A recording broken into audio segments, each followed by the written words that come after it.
Ya, para pemirsa yang saya hormati, mari kita buka majelis taklim pada malam hari ini bersama-sama bertahu di dalam hati. Mohon kepada Allah Azza wa Jalla pertolongan dan perlindungannya dari godaan syaitan yang terkutuk. Ta'awud dimulai.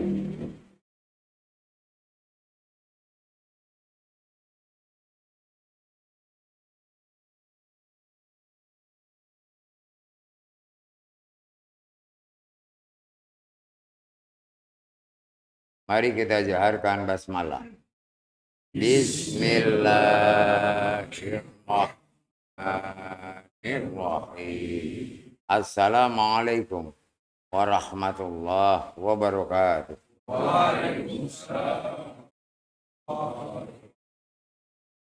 Alhamdulillah wa syukrulillah. Wassalatu wassalamu ala rasulillah. Wa ala alihi wa sahbihi wa mawala.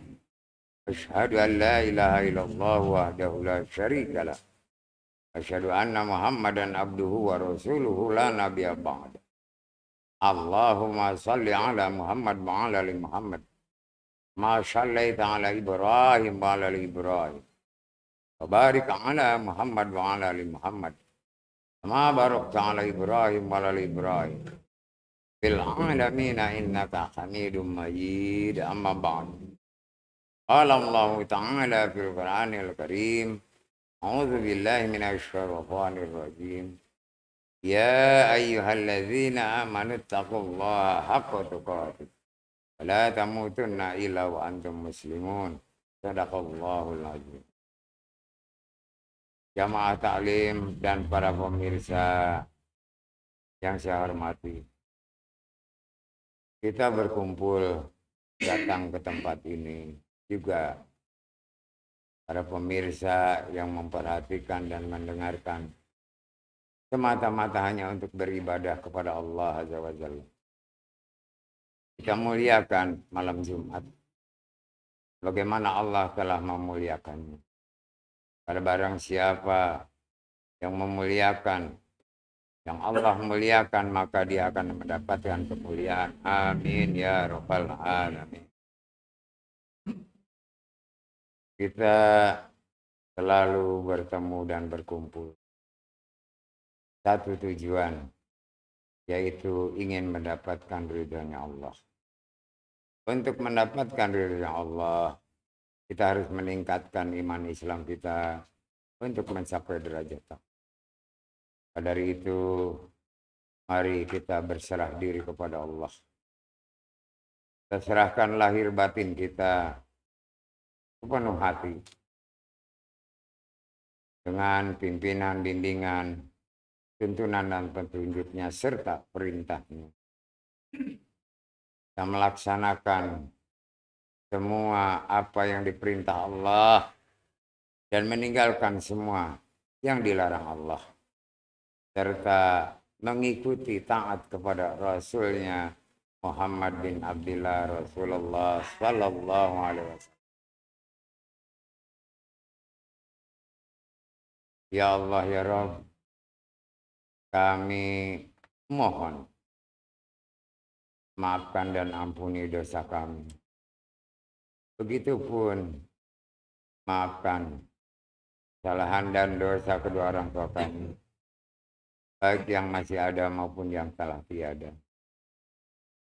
Berikanlah kepada mereka rahmat-Mu, bagaimana mereka telah memberikan kasih sayangnya kepada kami selagi kami masih kecil.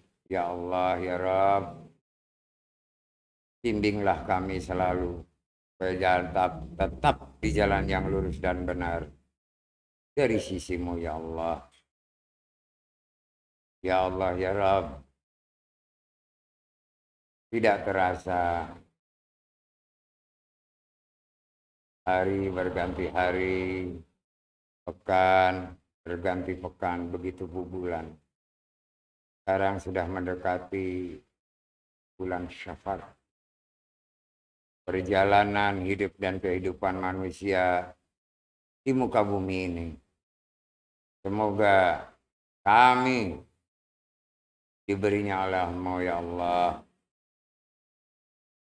apa yang telah dijanjikan, yaitu kasih sayang-Mu ya Allah ya Rabb. Ala hadiniyah wa kulinatun salih wa salihat ila hadratin Nabi Muhammadin Rasulillah sallallahu alaihi wasallam wa azwajihi wa dzurriyyatihi wa ahli baitihi wa karabatihi wa sahabat wa min jamil ummati Muhammadin minal mu'minina wal mu'minat wal muslimina wal muslimat fil ardi masyariqi wal maghrib wa bil khususan ila arwahi war ruh abaina wa ummahatina wa jadina wa jadatina wa hulina wa haladatina bil khusus almarhumah Hajjah Sukarsi binti Ismail Tambi. As'aluka ya Allah bil qabul ala qudratihim malaikat Jibril, malaikat Mikail, malaikat Israfil, malaikat Israil, wa bil malaikatil muqarrabin bi quwwatihim wa qudratihim. Jawanillahi al-Fatihah. A'udzu billahi minasy syaithanir rajim. Bismillahirrahmanirrahim. Alhamdulillahi rabbil alamin. Ar-Rahmanir-Rahim. Maliki yaumiddin. Iyyaka na'budu wa iyyaka nasta'in. Ihdinas siratal mustaqim. Siratal ladzina an'amta 'alaihim ghairil maghdubi 'alaihim waladdallin. Rabbighfirli a'udzu billahi minasy syaithanir rajim. Lillahi ma fis samawati wa ma fil wa in tubdu ma fi anfusikum aw tukhfuhu yuhasibukum billah ayaghfiru liman yasha wa yu'adzibu man yasha wallahu ala kulli syai'in qadir. Anar rasulu bima unzila ilaihi min rabbihi wal mu'minun kullun billahi wa malaikatihi wa kutubihi wa rusulihi la nufarriqu baina ahadin min rusulihi wa qalu sami'na wa ata'na ghufranaka rabbana wa ilaikal masir. La yukallifullahu nafsan illa wus'aha laha ma kasabat wa 'alaiha ma kasabat. Rabbana la tu'akhidhna izna inna sina aw akhtana rabbana wa tahmil alaina yusrana kama amartahu alal dina min qablina rabbana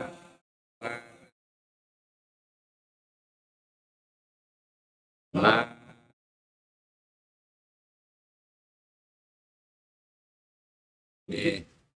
wa buana wa ghfir wa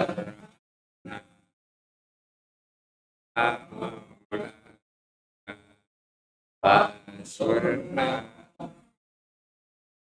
ilkain Sadaqallahul azim wa sadaqa rasuluhun nabiyul habibul karim wa nahnu ala dhalika minasy syahidin wa syakirin walhamdulillahi rabbil alamin. Jamaah Talim Ar-Ridha dan para pemirsa yang saya hormati, insya Allah mendapatkan ridhonya Allah. Amin ya rabbal alamin. Pada malam hari ini saya akan menyampaikan sedikit masalah amar ma'ruf dan nahi munkar. Perbuatan yang baik dan perbuatan yang tercela. Bagaimana kita menyikapi perbuatan yang baik, baik secara manusia dengan manusia maupun manusia dengan Allah, yaitu hablum minan nas dan hablum minallah. Maka tidak lupa kita harus tetap berpegang teguh kepada apa yang telah Allah perintahkan. Kita kerjakan, kita laksanakan dengan kerelaan hati ikhlas, juga dengan kesabaran, sehingga kita tenang jiwanya. Perbuatan baik ini sangat mudah dilakukan oleh setiap insan manusia. Bahkan perbuatan baik ini tanpa ada risiko. Tapi sebaliknya, perbuatan tidak baik atau kemunkaran penuh dengan risiko. Maka dari itu, kenapa manusia masih berbuat yang tidak baik? Ini karena apa? Dia tidak bisa mengendalikan hawa nafsu. Jadi barang siapa telah bisa mengendalikan hawa nafsunya, dia akan terhindar dari perbuatan munkar. Dan dia akan selalu berbuat baik, bahkan mungkin yang terbaik. Perbuatan baik ini akan mendatangkan pahala dari Allah. Dan pahala ini bermacam-macam. Dari mulai kenikmatan, kesenangan, kegembiraan, kepuasan, kebahagiaan, bahkan kesejahteraan. Tapi sebaliknya, perbuatan munkar akan mendapatkan siksa dari Allah. Bagaimana kita supaya bisa selalu berbuat baik? Supaya kita tetap selalu berbuat baik, jangan lupa mohon petunjuk dan tuntunan kepada Allah. Mohon diberi jalan yang benar dan lurus dari sisinya. Jangan sampai kita ini egoistis. Jangan sampai kita ini terbawa oleh godaan-godaan, rayuan syaitan yang tertutup. Dalam berbuat baik seseorang, itu akan memberikan dampak positif. Pertama bagi dirinya, kedua bagi orang lain, juga Allah memberikan pahala. Perbuatan baik seseorang tidak direkayasa. Dan perbuatan baik itu bukan dari hati, tapi dari akal. Karena ilmunya. Karena perbuatan baik ini merupakan amal atau sedekah dari seseorang. Amal atau sedekah yang baik, yang tepat sasaran, itu diberikan ganjaran pahala berlipat ganda. Banyak orang berbuat baik, sayangnya dia bukan seorang yang beriman Islam. Tetap kita katakan mereka berbuat baik. Tapi karena bukan orang yang beriman Islam, maka Allah tidak akan memberikan pahala. Tapi bagi orang yang beriman Islam, Allah janjikan pahala. Dan Allah paling senang kepada orang yang berbuat baik. Ayatnya kalau tidak salah, A'udzubillahi minasyaitonirrajim. Innallaha yuhibbul muhsin. Sesungguhnya Allah sangat menyenangi, menyukai orang-orang yang berbuat kebajikan. Berbuat baik di sini kadang-kadang ada pamrih dan ada ikhlas, kerelaan hati. Walaupun dia pamrih, tetap dapat pahala. Cuman tidak sebesar dari pahala orang yang berbuat pamrih ikhlas, berbuat baik ikhlas. Karena pamrih itu ingin mendapatkan penghormatan, sanjungan, penilaian dari seseorang atau orang lain. Tapi kalau ikhlas, semata-mata hanya ingin mendapatkan ridhonya. Sebagai contoh, ini penting sekali, hal yang sangat sensitif bagi seseorang yang berbuat baik. Ada satu kisah. Seorang ibu yang sudah usianya antara 70-an. Dia menderita sakit dari usia masih 50-an. Gagal ginjal. Harus cuci darah. Dan cuci darah itu tidak bisa bertahan lama. Maksimum antara 8 sampai 10 tahun. Sehingga tim dokter mengatakan, Bu, sebaiknya ini jangan berlarut-larut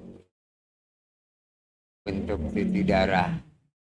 Karena kondisi ibu juga makin lama akan makin menurun. Usahakan cangkok ginjal atau disebut trans. Ibu ini termenung. Apa tidak ada jalan lain? Di dalam hatinya dia berpikir juga. Dan bertanya kepada tim dokter. Tidak ada, Bu. Kami kasihan kepada ibu. Tiap cuci darah berjam-jam. Ibu tergeletak. Sampai selesai proses cuci darah. Setelah itu ibu pasti akan merasa sakit. baru kemudian besoknya segar bugar. Itu pun tidak lama, hanya paling lama 3 hari. Kemudian darah kembali. Ibu ini bertanya, "Hai dokter, kira-kira berapa biayanya kalau saya cangkok ginjal atau transplantasi?" Ya, di bawah 1 miliar. Karena pertama, besar ginjalnya harus sama. Selain besar ginjalnya sama, golongan darahnya juga harus sama. Apalagi yang ketiga ini penting, jenis kelaminnya harus sama. Jadi tidak bisa jenis laki-laki. Takut nanti ibu tiba-tiba berkumis. Atau tiba-tiba ganti kelamin.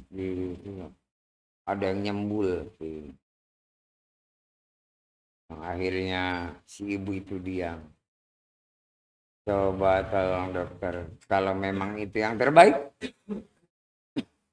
carikan dan usahakan. Saya siap dana berapapun. Karena ibu ini orang kaya raya. Di satu sisi dokter ada memberikan suatu semangat. Bahwa ibu ini memang semangat hidupnya tinggi. Walaupun sudah mendekati umur atau usia 70 tahun. Kalau ditanya berapa Pak kurangnya dari 70? Lupa saya nanya. Silahkan Anda kalau mau nanya pada datang ke rumah sakit. Sekarang rumah sehat bukan rumah sakit. Dokter mencari terus. Bahkan dipasang pengumuman. Tempat di ibu itu dirawat di rumah sehat itu. Dibutuhkan ginjal. Dari seorang wanita yang golongan darahnya disebut. Itu ya. Yang kalau diperiksa nanti ginjalnya masih bagus. Dan akan diberi ganti rugi. Kurang lebih sebesar 500 juta. Kalau 500 000 000 itu kecil. Hanya setengah. Kalau ini 500 gedean mana? 500 sama setengah. Ya.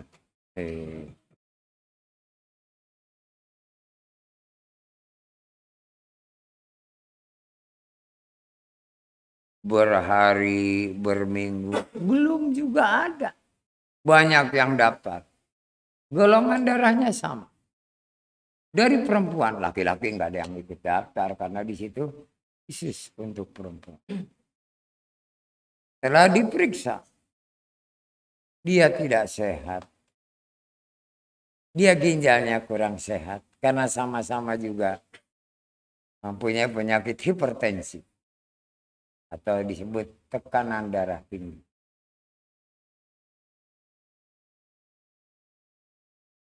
Dokter udah kebingungan. Selalu ditanya oleh ibu itu, dokter gimana? Sudah dapat belum? Orang yang mau mendonorkan ginjalnya. Belum ibu. Gimana sih katanya? Coba melalui TV. Oh ya. Apalagi sekarang ada YouTube dan Google. Oh, itu. Sebar luas Kak. Nanti saya kasih komisi. Wow. Ibu itu selain mau membayar tunai, akan diberinya komisi lagi. Dia uangnya banyak.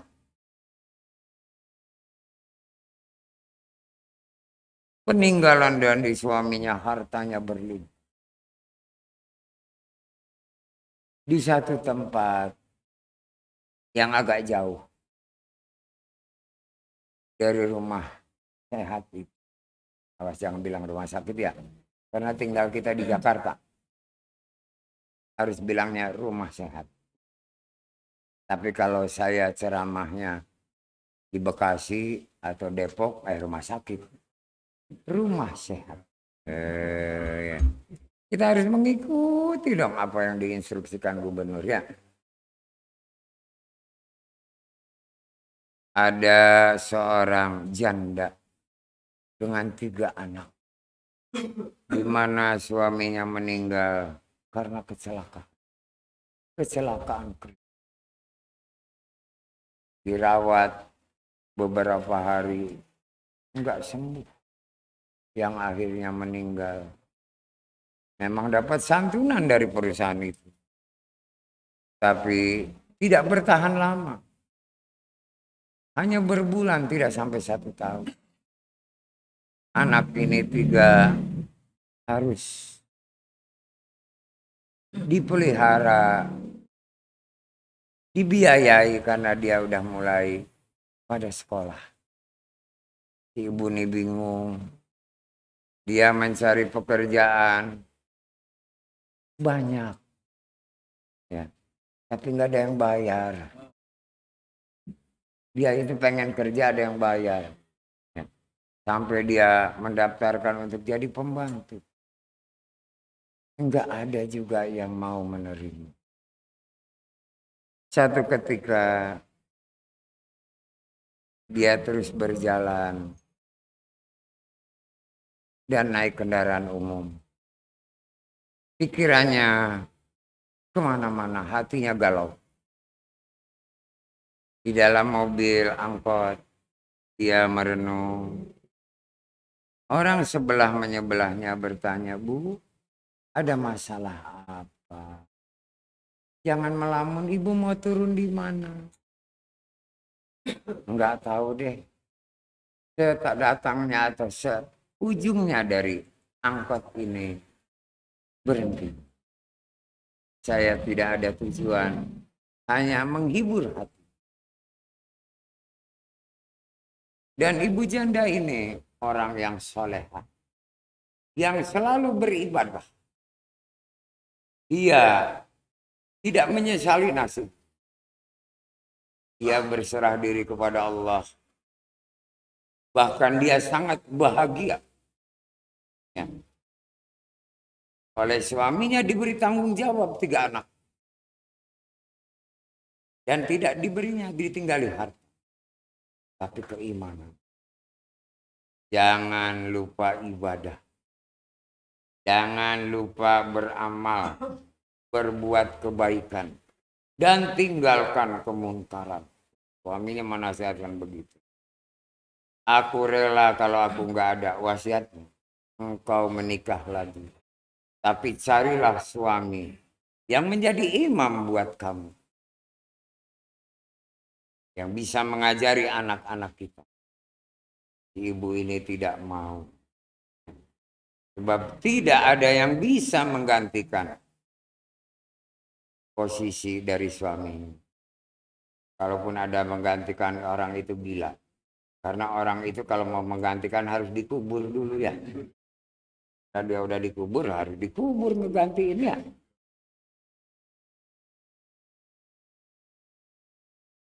Dalam lamunannya, dia seperti mendapatkan bisik. Ikutilah langkah kaki. Itu ya. Kemana engkau melangkah sebelum ada rasa lelah. Sebelum engkau capek. Dan sebelum waktu sholat. Berjalanlah terus. Jadi dari ujung kendaraan angkutan umum ini berhenti. Dia turun. Dia bayar ongkosnya. Dia berjalan. Bahkan oleh supir angkot ditolak. Tetap dia bayar. Sebab apa? Dia ingat pesan almarhum suaminya. Harus berbuat baik. Amal kebajikan. Itu ya. Berjalan. Akhirnya dia sampai ke salah satu supermarket. Dia di kaca membaca. Ada pengumuman. Seorang ibu membutuhkan ginjal.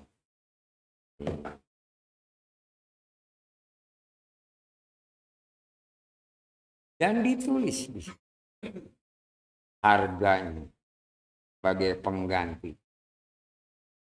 Bahkan akan diberi lagi hadiah lain. Itu ya. Apabila cocok dengan yang dibutuhkan. Dia membaca. Tiba-tiba ada bisikan.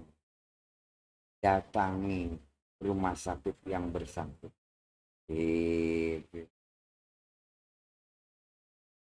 Kita nggak boleh menduga-duga, oh Pak jangan-jangan ruh dan jiwa suaminya ngebisikin. Jangan. Ya. Oh jangan-jangan itu malaikat. Jangan. Ya. Dia lihat alamat rumah sehat. Dia tahu. Berangkat. Naik lagi angkot. Dia datangi rumah sehat itu. Bertanya. Sebagian portir. Apakah benar di sini membutuhkan ginjal dari seorang perempuan? Benar Ibu? Nah Ibu, saya bersedia. Tolong saya diperiksa. Gitu ya.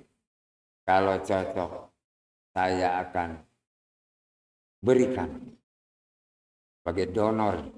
Gitu ya. Kepada ibu yang membutuhkan. Lihat di situ dalam keterangannya, dia sudah dari 5 tahun cuci darah, gagal ginjal, dan kondisinya makin lemah. Baik Ibu, mari dia ikut ke klinik khusus ginjal. Coba Ibu, kelihatannya lelah benar, minum dulu ini dan makan sekedarnya. Setelah Ibu istirahat setengah jam, kami akan periksa. Sebab dalam keadaan lelah atau capek, semuanya tidak akan baik. Jadi dokternya ngerti. Ya. Disuruh istirahat, dikasih makan. Cuman nggak dikasih jajan. Dikasih makan doang. Ya.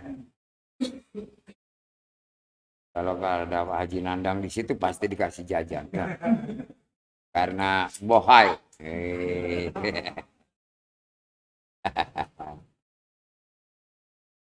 Yang akhirnya setelah setengah jam beristirahat, dia pergi putra.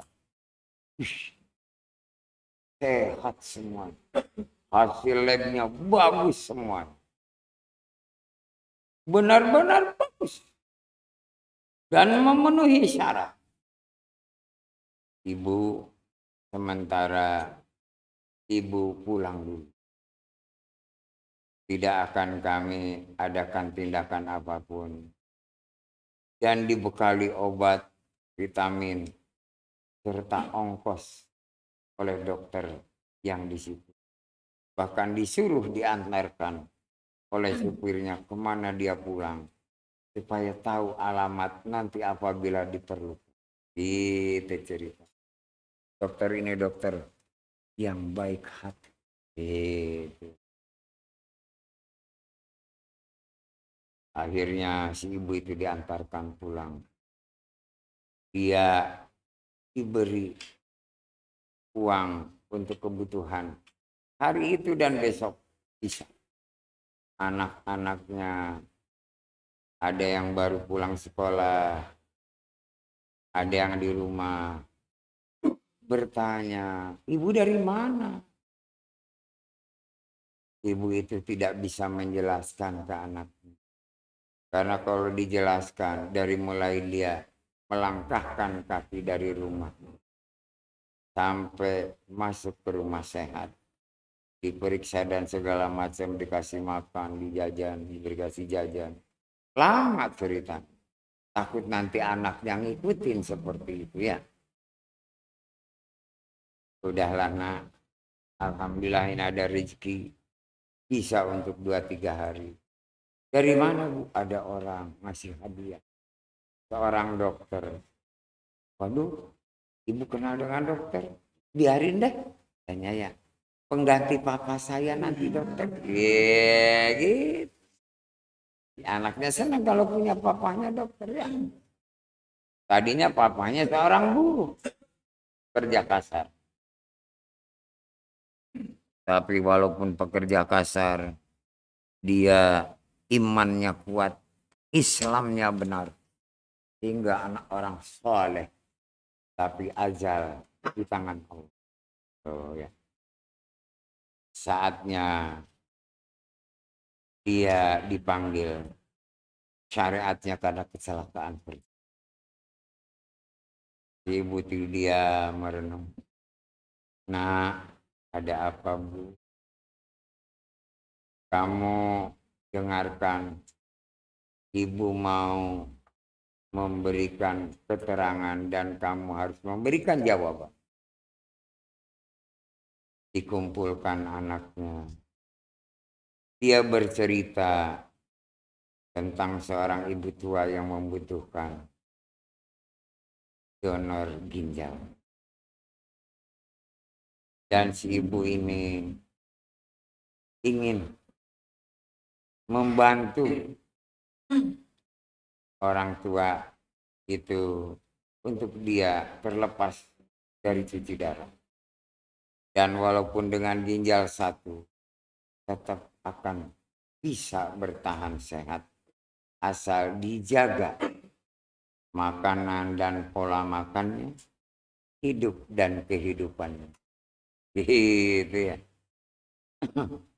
Kenapa ibu berani mendonorkan darah, mendonorkan ginjal?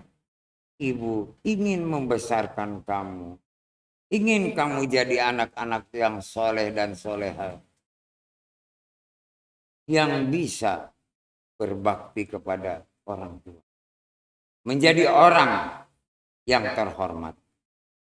Anak di ibu, apa nanti kalau ginjal ibu diambil satu, benar tidak akan mati Bu? Biarlah kami sengsara, asal masih hidup bersama. Kata anak-anaknya gitu ya. Oh nah, dokter udah bilang, asal makanan dan pola makan, hidup dan kehidupannya dijaga, bisa bertahan. Dan ajal itu Allah yang menentukan. Umur tergantung kita yang mengatur. Kalau kita selalu menjaga makanan dan pola makan, apalagi makanannya yang halalan thayyiban, seperti yang kita laksanakan sekarang. Terserah ibu, kami hanya berdoa, semoga apa yang ibu kerjakan, ibu niatkan, Allah meridhoi. Kami hanya bisa berdoa dan mohon kepada Allah pertolongannya. Ibu itu nangis memeluk ketiga anaknya. Kami rela Bu, kalau benar begitu cerita. Besok harinya datang 2 orang dokter dengan supirnya ke rumah ibu. Bu, setelah salam, Assalamualaikum, Waalaikumsalam. Masuk duduk, disuguhi teh, minum. Dokter itu melihat anak-anaknya dari si ibu itu.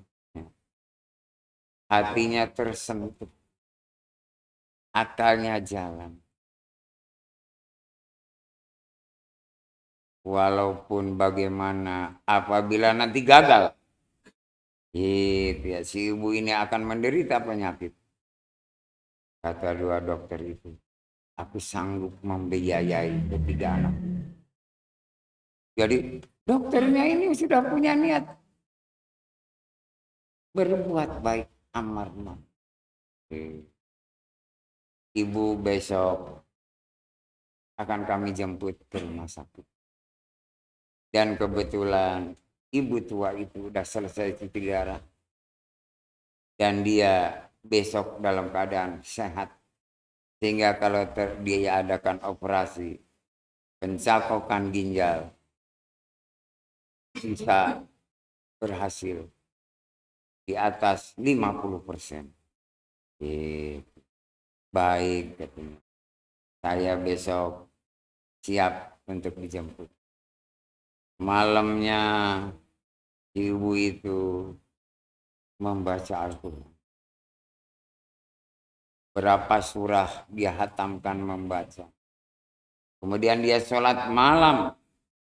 Mohon pertolongan dan perlindungan kepada Allah dari godaan syaitan yang terkutuk.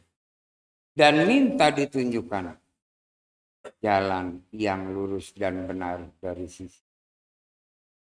Sembari menangis, anaknya hanya melihat dari tempat tidur. Kok ibu enggak tidur-tidur? Yang besar bangun, Bu. Ibu kan besok mau dijemput.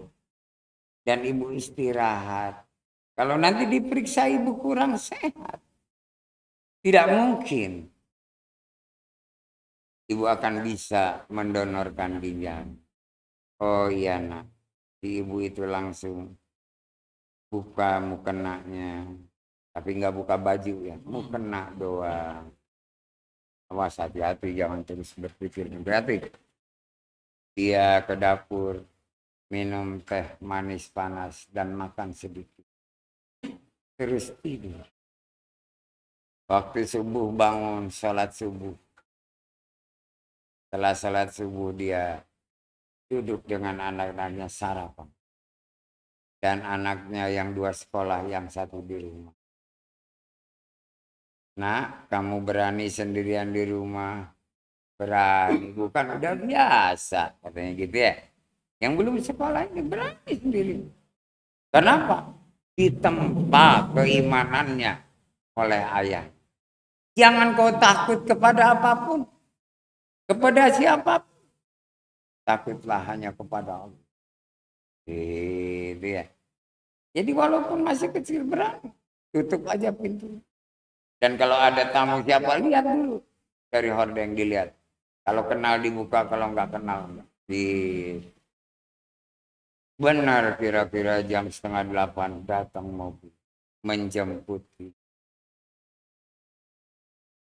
Berangkatlah ke rumah sakit. Si anak yang kecil. Setelah mencium tangan ibunya. Dia ingin memeluk ibunya. Ada perasaan takut nggak ketemu lagi. Hanya anak kepada ibu. Begitupun ibu. Apakah ini pertemuan terakhir dengan anak? Akhirnya ibu itu naik. Dan dari mobil itu turun seorang dokter. Membawa makanan buat anak. Dokter itu baik. Bahkan mainan karena anak ini masih belum sekolah. Tenang di rumah ya nak ya. Pintunya ditutup, dikunci. Pagar saya akan tutup. Akan diselat dari luar. Baik, Om. Berangkatlah ibunya dengan dokter ini ke rumah sehat. Si ibu itu udah di ruang operasi. Ya. Dan si ibu ini yang janda datang. Kemudian diperiksa dalam keadaan tetap sehat, bagus. Apalagi dia telah makan. Ibu udah sarapan? Udah. Saya selalu mengikuti aturan. Pagi saya sarapan, siang makan siang, sore makan sore. Kalau malam mau tidur lapar, saya makan walaupun hanya sedikit. Karena saya diberitahu, jangan kau tidur dalam keadaan lapar. Gitu. Sebab berbahaya. Akhirnya si dokter ini mempersilahkan si ibu ini untuk menemui dulu ibu yang akan mendapatkan donor ginjal. Si ibu yang tua ini bangun dari tempat tidurnya. Karena habis dia cuci darah hari kedua sehat. Bangun menemui ibu janda. Assalamualaikum. Waalaikumsalam. salaman dan dipeluk. Seperti saudara. Udah ada ikatan batin. Si ibu janda ini rela untuk mendonorkan ginjalnya. Ingin menolong. Tapi di balik itu, karena ada kebutuhan buat menafkahi anak-anaknya yang masih kecil. Itu. Apalagi uangnya besar. 500, bukan 500 000 000. 500 juta.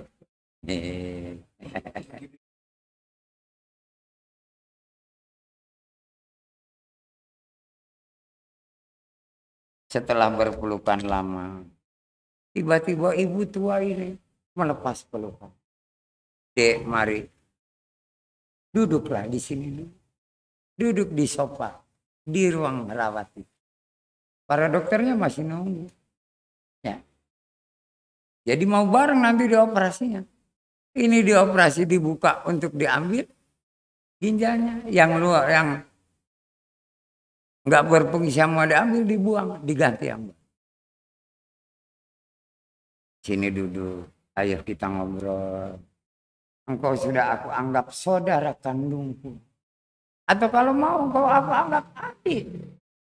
Aduh ibu, malu sekali. Karena saya ada pamrih menolong ibu. Oh enggak deh, kamu enggak ada pamrih. Allah menunjukkan perjalanan kamu, menolong kamu melalui saya. Diterusin enggak? Jangan bengong aja.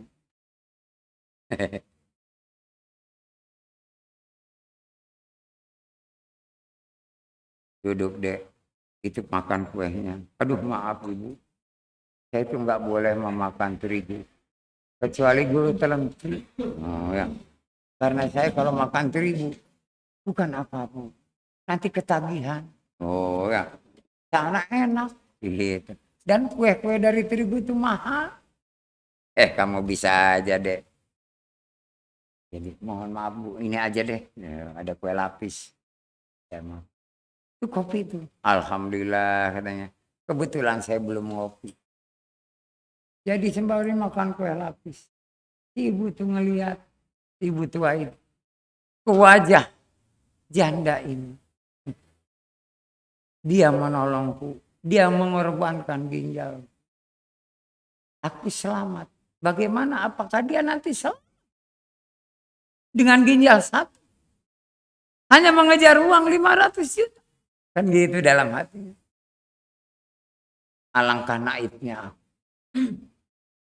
Nah gitu ya. Ingin memenuhi keinginanku, kebutuhanku. Tapi mencelakakan orang. Jiwanya bangkit. Ibu tua ini. Si orang kaya itu. Dek. Ada apa bu? Kamu udah siap untuk dioperasi? Siap bu. Benar? Kamu gak khawatir? Enggak bu. Saya sudah tekad bulat, niat kuat. Alhamdulillahirabbil alamin. Engkau benar wanita soleh dek. Gitu. Wanita soleh. Oh soleh ya. Soleh. Sayang aja nggak kenal dengan jamaah Ridho. Kalau kenal, wih pasti.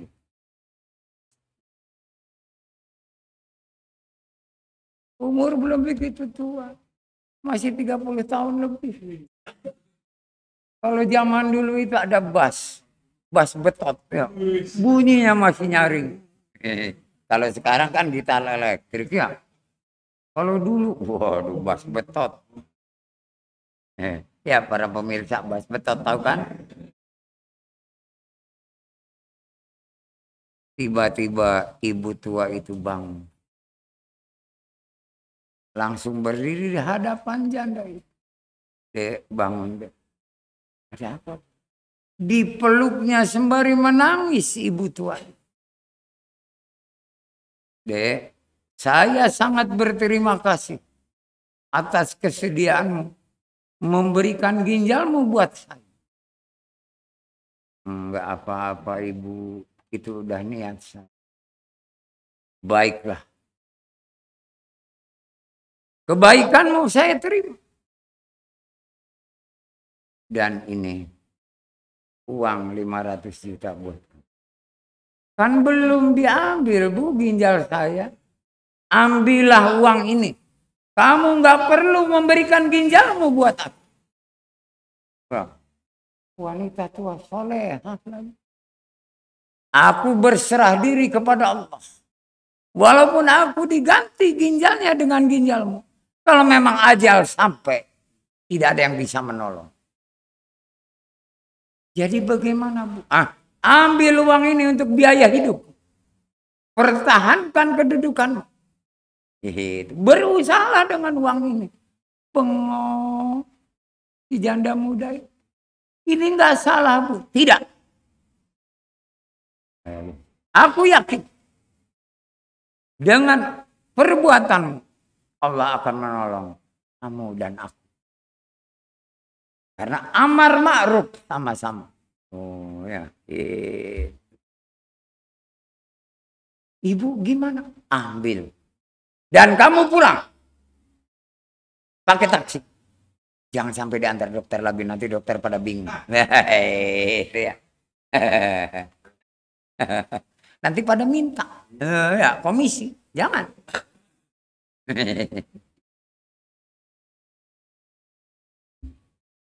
Baik Ibu. Lewat samping. Nggak kelihatan. Uangnya di tas ini ya. Awas, hati-hati. Soalnya banyak copet. Ya. Jadi naik taksi aja. Aman. Sampai di tempat. Baik. Diteleponkan dulu taksi. Kan gampang ya. Dia nanti akan nunggu. Di teras. Rumah sehat. Nggak lama. Taksi datang. Nanya. Ini benar pesanan dari. Ya. Naik Ibu itu. Langsung berangkat. Si dokter di ruang operasi dan ruang jaga nungguin. Ini orang dua mana, nggak nongol-nongol ya. Sampai lapar dokternya. Kita makan dulu ya katanya. Pada makan dulu tuh dokter. Pulang makan datang ke situ juga belum. Akhirnya disamperin. Ya, ke ruang rawat ibu yang tua itu. Ibu yang tua itu apa? Dandan. Pulang mau pulang. Dikemasin semua barang-barangnya udah ditaruh di koper kecil dan dia juga pesan memanggil supirnya supaya menjemput. Begitu para dokter masuk, Assalamualaikum Ibu. Waalaikumsalam. Loh, Ibu mau kemana? Mau pulang.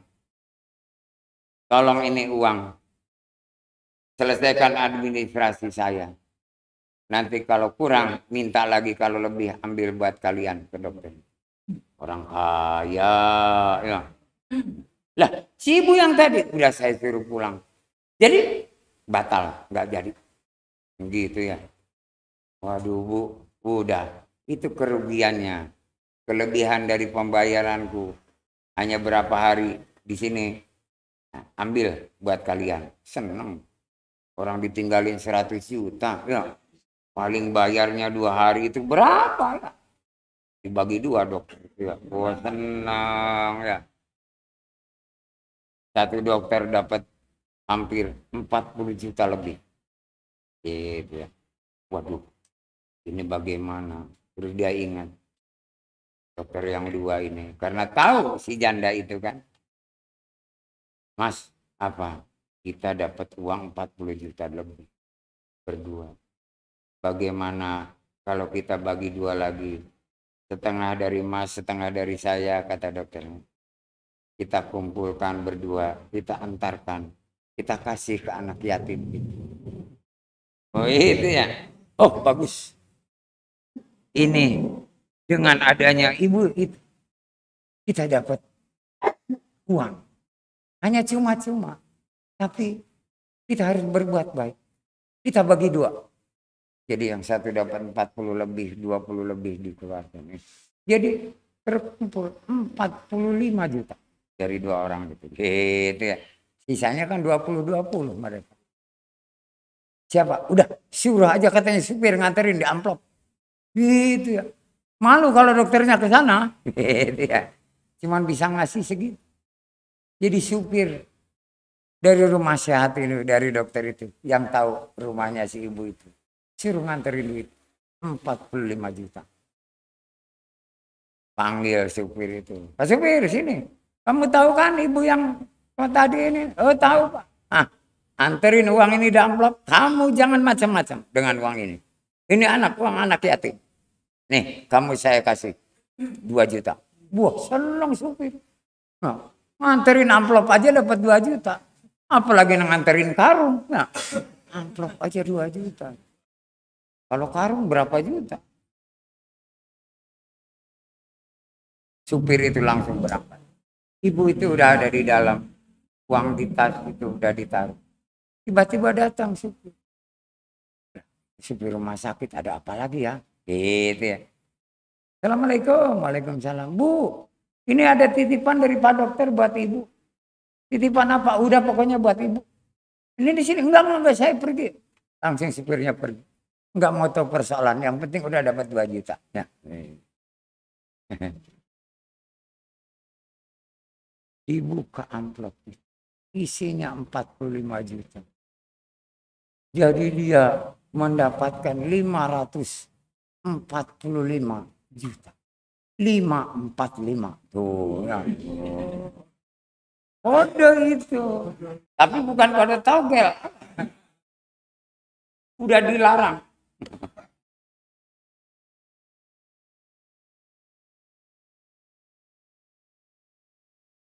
Si ibu ini melamun dan meneteskan air mata. Ya Allah ya Rabb. Tidak mudah bagi engkau untuk menolong hambanya yang telah berserah diri. Ya, demi kehidupan anak keturunan. Engkau gantikan yang tidak terhidup. Kami harus bersyukur bagaimana ya Allah. Gitu ya. Dengan harta yang dengan tiba-tiba banyak. Dia akan usaha apa? Dengan uang sebanyak itu. Dia berdiam. Enggak lama datang anaknya yang sekolah itu. Bu, kok ibu udah balik? Udah dioperasinya bu? Enggak jadi nak. Loh kenapa? Diceritakan. Anaknya ikut nangis terharu. Melihat uang banyak. Nanti gimana ibu ini? Udah hanya kalianlah anak-anakku yang tahu. Aku ada uang banyak. Mari nak kita tiap habis sholat. Doakan ibu sepuh itu. Biar sehat walafiat. Iya bu. Dan kamu ngaji nak. Karena dengan ngaji engkau berkomunikasi dengan Allah. Kau minta kepada Allah kesembuhan untuk ibu tua.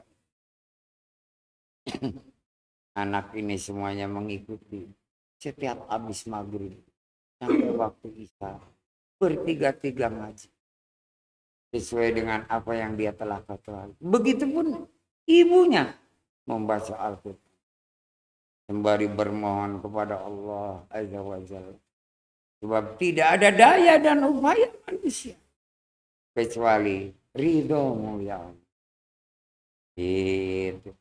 Dia telah menolongku ya Allah. Maka tolonglah dia. Dia telah berbuat baik kepada. Maka berilah kebaikan kepada dia. Si ibu tua itu udah pulang ke rumah. Pembantu ama ininya pada bingung.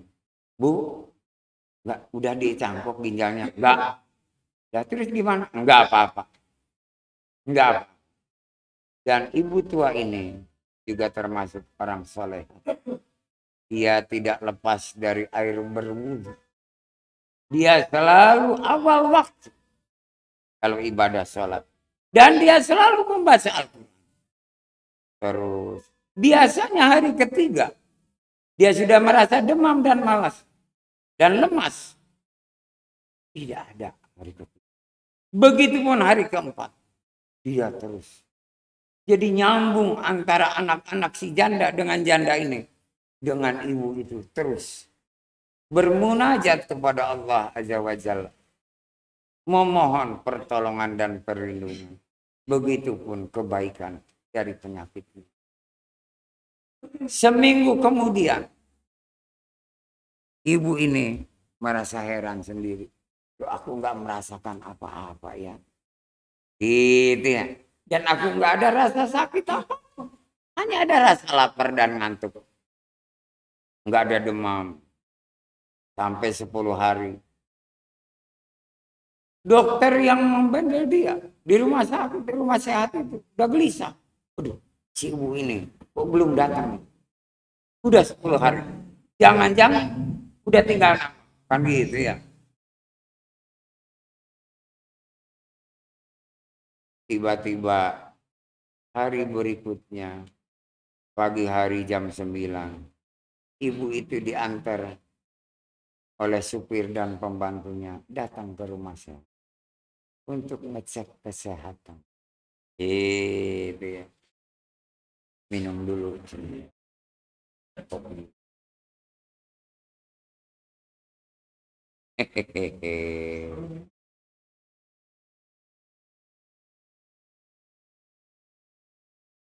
Mohon maaf pemirsa ya.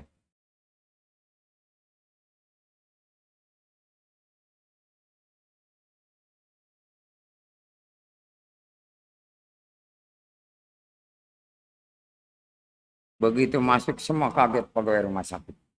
Rumah sehat. Waduh ibu, kok nggak pakai tongkat? Jalan gagah. Nenteng tas kayak mau kondangan. Ya gitu. Pakai kerudung. Zaman dulu belum ada jilbab pakai kerudung. Leher nggak kelihatan, ditutup.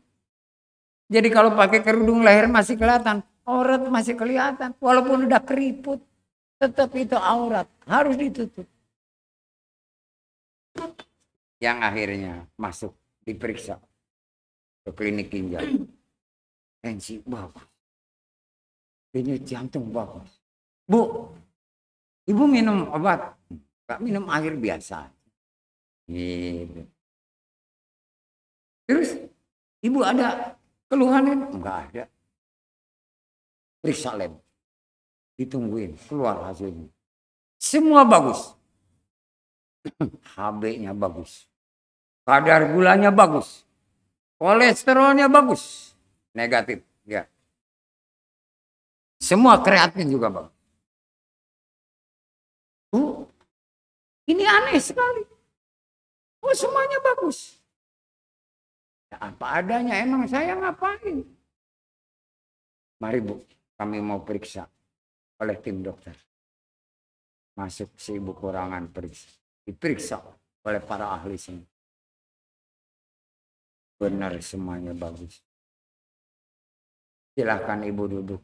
Para dokter mencium tangan ibu. Karena dokternya masih umurnya di bawah ibu. Ibu itu udah hampir 70. Dokter baru 40 lebih 50.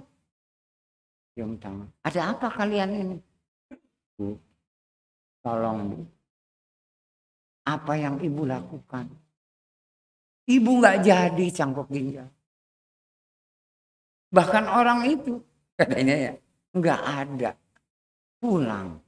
Dan ibu memberikan hadiah kepada kami. Dan alhamdulillah kami sangat berterima kasih. Nggak cerita dokter itu bahwa dibagi 2 dikirimkan ke ibu itu, ya nggak nambah lagi tuh bonus ibu. Saya punya satu keyakinan, para dokter. Apa keyakinan ini? Bahwa yang bisa menyembuhkan penyakit bukan manusia. Yang bisa menyembuhkan hanya Allah. Manusia sekedar berikhtiar. Mau obat, mau jamu, mau terapi apapun. Itu hanya sekedar ikhtiar. Sunnah Rasul. Perintah Rasul. Tapi Allah lah yang menentukan. Bahkan ajal pun di tangan Allah. Itu dokter pada diam saja. Malu profesi dokter ya. Malu sekali. Padahal nggak usah malu, memang keadaannya begitu ya. Nanti bisa-bisa dokter jadi pedagang semua ya.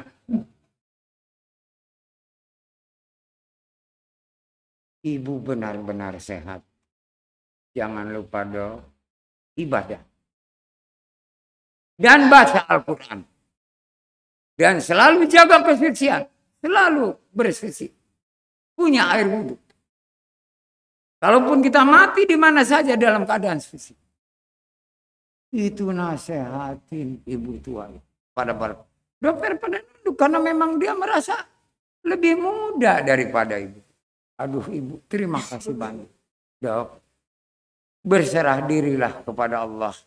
Apabila mau memeriksa atau memberi obat kepada pasien. Dengan penuh kasih sayang. Jangan pasien ditakut-takutin dok. Apalagi pasien suruh uji nyali. Jangan.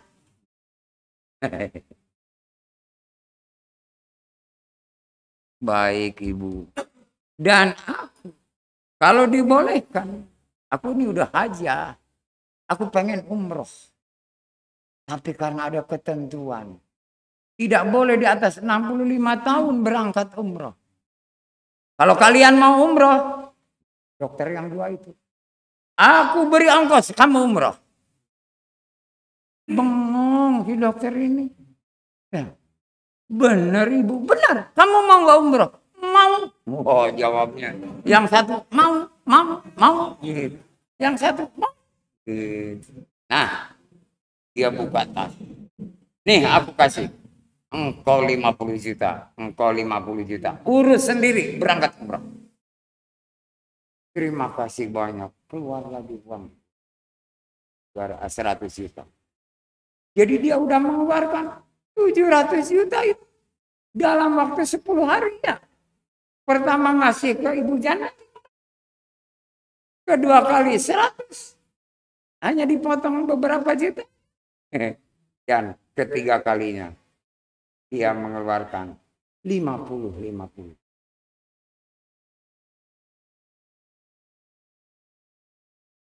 Dia pegang uang itu. Si dokter ini. Ya Allah. Ini benar engkau telah memberikan rezeki kepada. Ini halalan thayyiban. Aku segera mau berangkat umrah. Ibu mau pesan apa? Saya umrah. Tolong kalau bisa. Bantu doa untuk kesehatanku ya para dokter. Gitu. Bantu doa bukan minta didoakan bu. Bantu doa. Semoga Allah mengabulkan. Baik. Pesan ibu akan saya laksanakan. Pertama di depan pintu Ka'bah dekat Maqam Ibrahim. Gitu ya. Kedua nanti di Safa Marwah. Oh, ketiga kalau nanti berziarah ke Padang Arafah. Begitupun nanti. Kalau di Madinah. Di Waradah.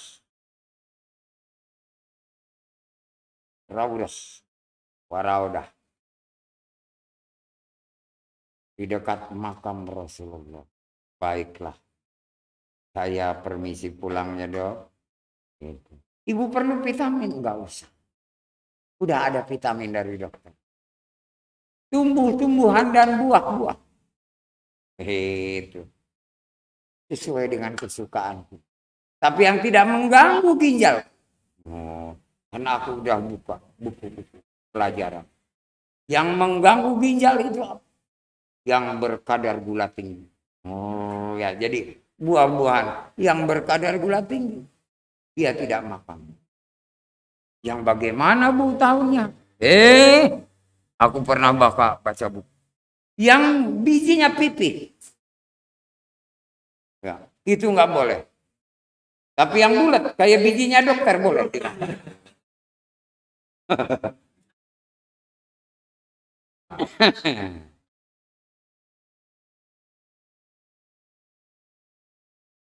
Kayak buah semangka, melon, oyong atau emes gitu ya.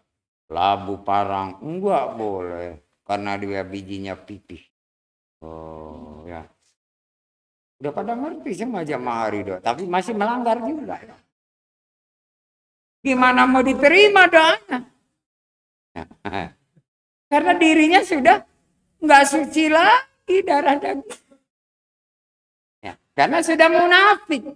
Udah tahu itu dilarang, dipantang. Nyobain juga. Padahal tiap malam Jumat bebas.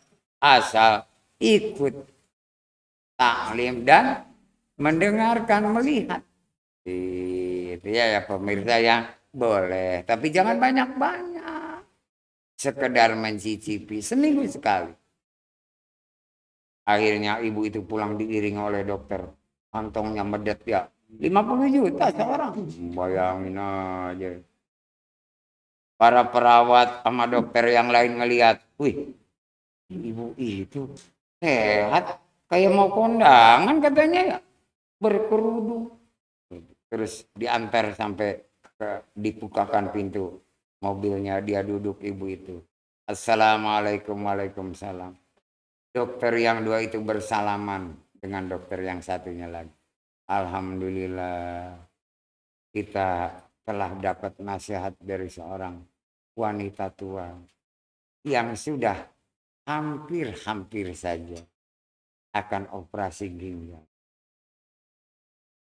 Ini cerita ini untuk membangkitkan semangat kita berbuat baik. Dan ini perbuatan baik yang luar biasa. Yang si Bianda ini dengan terpaksa dia mau jual ginjalnya demi kebutuhan menafkahi anak-anak yatim. Si ibu ini mengeluarkan. Karena apa? Ini kerelaan si ibu janda ini. Mengorbankan dirinya. Padahal dia entah kapan, besok atau lusa mungkin mati. Dia sendiri umurnya masih harus panjang. Sedangkan si ibu tua ini paling hanya berapa tahun lagi. Tapi Allah berikan umur panjang. Karena dia juga berbuat kebaikan. Jadi di sini bukan hati yang berbicara, tapi akal. Makanya kalau berbuat kebaikan, beramal, bersedekah, gunakan akal, jangan hati.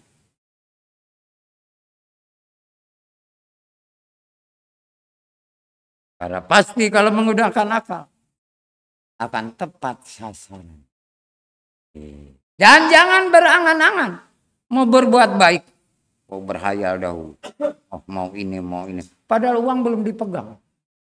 Kalau aku ada uang mau ini, mau ini. Jangan. Setelah kau pegang uang baru. Sebelum jangan. Nanti kalau nggak terjadi nyesel.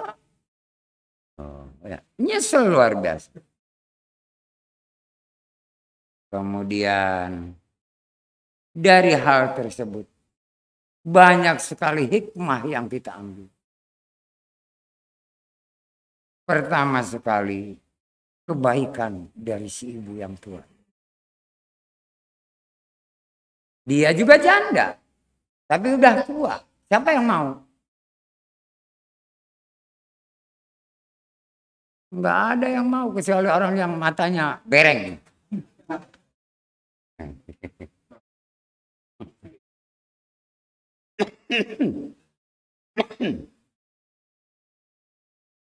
Berbuat munkar banyak sekali. Pertama sekali perbuatan kemungkaran itu dari hati.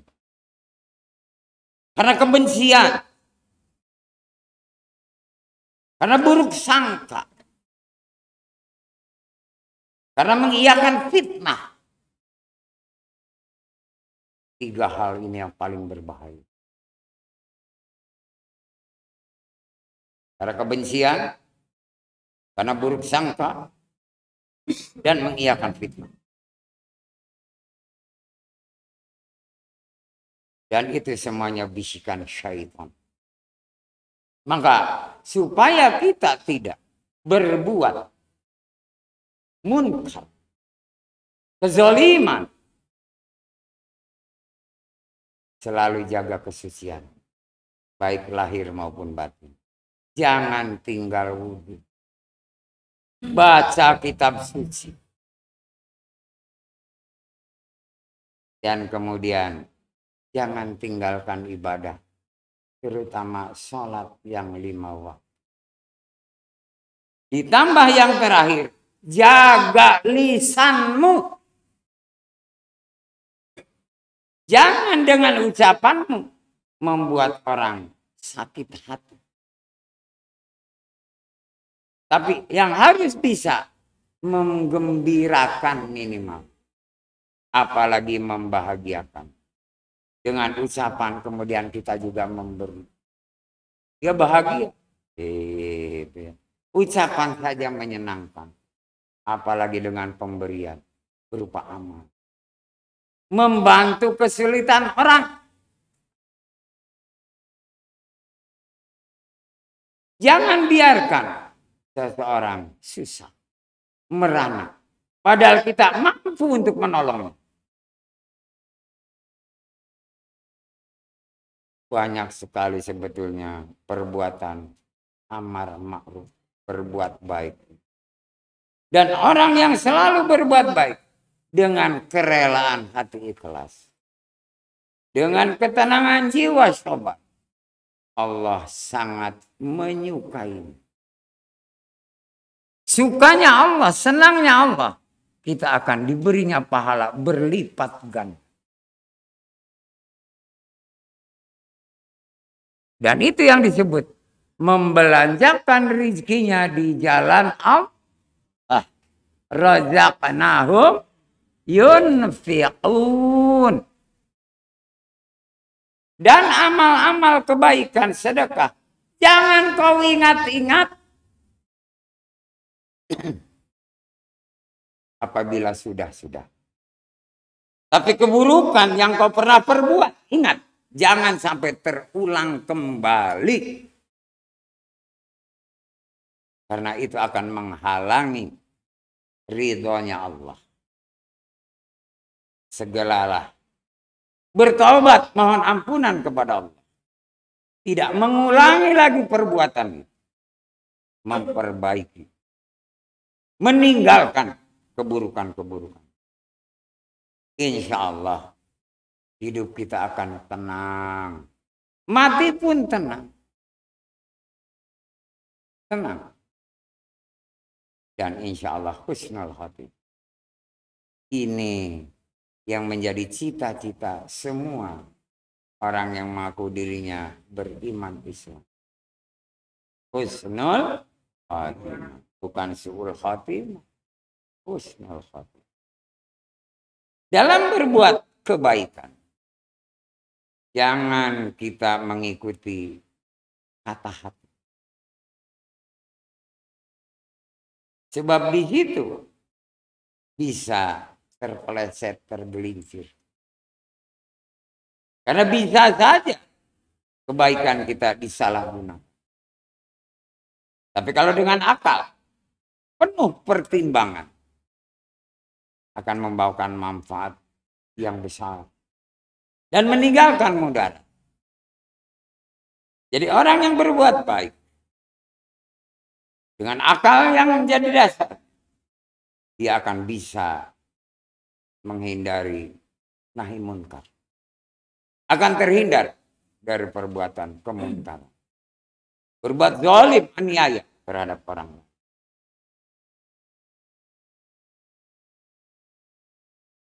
Kita harus selalu berpikir jernih. Jangan dibebani oleh hal-hal yang merusak keimanan kita. Karena apa? Dengan ada rasa kasihan. Tapi tidak melihat latar belakang. Jangan. Kasihan. Kasihan ternyata itu hanya sandiwara. Tapi kita harus tahu, tolonglah siapa saja. Tapi harus tepat sasaran. Artinya ada manfaat. Buat diri kita yang menolong. Juga buat yang ditolong. Jadi kalau ada orang yang selalu berhutang dengan cara riba, jangan kau tolong. Engkau terjerumus ke dalam. Tapi orang yang membutuhkan pertolongan, dia tetap beriman Islam, tolong. Tolong dengan benar-benar ikhlas. Sebab dia iman Islam. Dia terbebas dari hal-hal yang dilarang oleh Allah. Siapapun yang selalu berserah diri kepada Allah, dengan keadaannya dia menerima dan dia selalu mendekatkan diri kepada Allah. Tolong. Dan pertolongan kita itu mempunyai nilai yang sangat tinggi di sisi Allah. Allah akan membalasnya berlipat ganda. Tidak akan pernah kita kekurangan. Tidak akan pernah kita sengsara. Harta kita tidak akan pernah berkurang. Tapi sebaliknya, apabila kita menolong orang yang bukan di jalan Allah, yang diridhoi Allah, kita akan celaka selama-lamanya. Bersyukurlah kalau Allah masih mau menegur kita. Tapi kalau Allah sudah turunkan azab, tidak akan ada yang bisa menolong.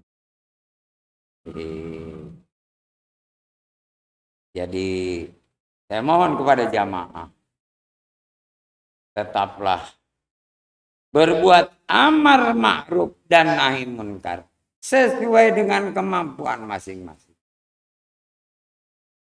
Sehingga apa? Kita tetap dalam koridor keimanan dan keislaman kita. Apa yang kita kaji setiap malam Jumat ini memberikan manfaat yang sangat besar. Yang kedua, apabila kita selalu memperhatikan dan mendengarkan tausiah-tausiah yang bermanfaat, iman kita makin kuat. Islam kita makin kokoh. Diberinya kesempatan boleh. Asal mengikuti majelis taklim. Dan ikut dalam YouTube. Pemirsa. Dan mendengarkannya. Boleh. Memakan, meminum asalkan dia halal. Tadinya tidak toyiban. Toyib asal secukupnya saja, jangan berlebih. Karena kalau udah berlebihan, itu sudah melawan hukum. Karena Allah sendiri menyuruh secukupnya. Dan jangan lupa, tetap seperti tadi saya katakan, jaga kesucian lahir maupun batin. Hindari kebencian, buruk sangka, dan kemudian membesarkan fitnah. Karena itu adalah bisikan syaitan. Dekatkan diri kita dengan Al-Quranul Karim. Pedoman hidup dan kehidupan kita. Selagi masih ada di dunia. Sebab kalau sudah kembali kepada Allah. Hanya 3 perkara yang bakal tetap akan sampai ke kubur kita. Pertama, ilmu yang bermanfaat. Kedua, sedekahun jariyah. Yang ketiga, anak-anak yang soleh yang mendoakan kita. Serta dia beramal atas nama kita. Dan insya Allah, jamaah ridha maupun pemirsa, dengan pedoman ini, mempunyai satu gambaran bahwa akan selalu berbuat amar ma'ruf nahi munkar. Alhamdulillah. Contoh tadi untuk saya tidak panjang lebar menjelaskan tentang amar ma'ruf. Nah, dicontohkan janda yang punya anak 3. Pak, kenapa enggak anak 1, Pak? 3. Pak, anak 1 masih muda sekali ya. Anak 3 kan sedang ya. Dan satunya lagi yang amar ma'ruf itu adalah nenek-nenek itu. yang sudah divonis tidak akan lama lagi karena sudah tua dengan gagal ginjal. Dia yakin bahwa ajal di tangan Allah. Buat apa? Gitu. Kalau hanya setahun 2 tahun, lebih baik hartanya dia amalkan. Berbuat kebaikan, menolong orang. Ternyata Allah kabulkan doa mereka. Doa si anak itu. Si anak yatim. Doa ibu janda itu. Dan doa orang tua wanita. Sehingga apa? Para dokter pun merasa senang. Karena diberi hadiah untuk berumroh. Subhanallah. Mudah-mudahan di zaman ini sekarang masih ada. Masih ada. Cuman nggak tahu di mana. Masih ada seperti itu. Seperti contoh. Teman saya dulu. Baru meninggal. 1,5 tahun yang lalu. Ginjalnya cuma 1.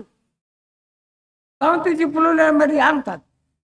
Tahun 2020 meninggal. Berapa tahun? 25 ditambah 20. 50 tahun. Tahun 75. Saya bilang, kamu. Dari mana kamu cuci darah? Itu ginjal yang rusak. Angkat. Ntar gimana? Saya sampai bilang. Tanggung jawab saya, anak istrimu. Karena saya yakin dengan 1 ginjal aja bisa. Asal dijaga. Ada pantangan dan anjuran. Bertahan. Jadi bulan haji tahun 2021 beliau meninggal. Saya lagi di Jatiwangi. Saya nggak tahu beliau meninggal. Subhanallah. Mudah-mudahan Anda nggak ada yang gagal ginjal ya.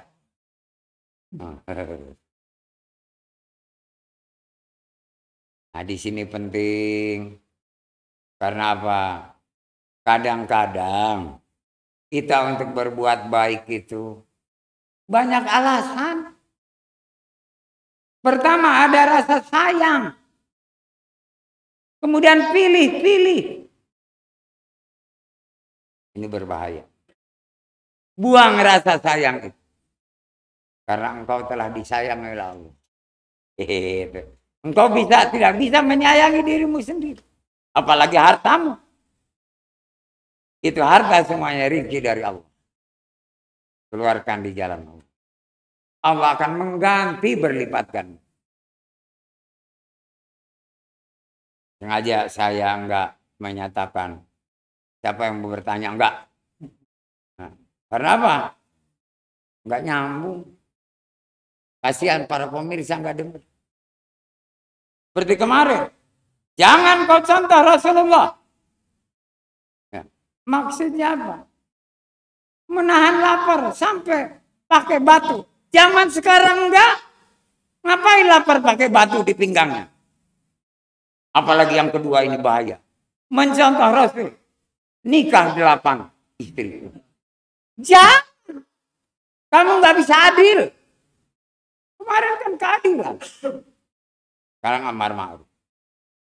Jangan dijadikan alasan itu. Zamannya sudah tidak sama. Kita jihad fisabilillah. Bukan berperang bawa tendang senjata, bukan. Perang melawan kebatilan. Terutama bisikan dari syaitan. Perbuatan jahat itu karena bisikan syaitan.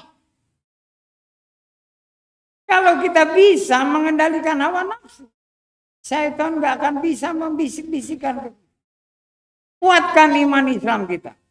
Jadi syaitannya sendiri tidak akan bisa mengganggu orang yang beriman, apalagi iman Islam. Demikian yang bisa saya sampaikan pada malam hari ini. Semoga bermanfaat. Wabil khusus buat diri saya pribadi dengan keluarga. Begitupun buat Anda beserta keluarga. Tingkatkan iman Islam kita untuk mencapai derajat takwa.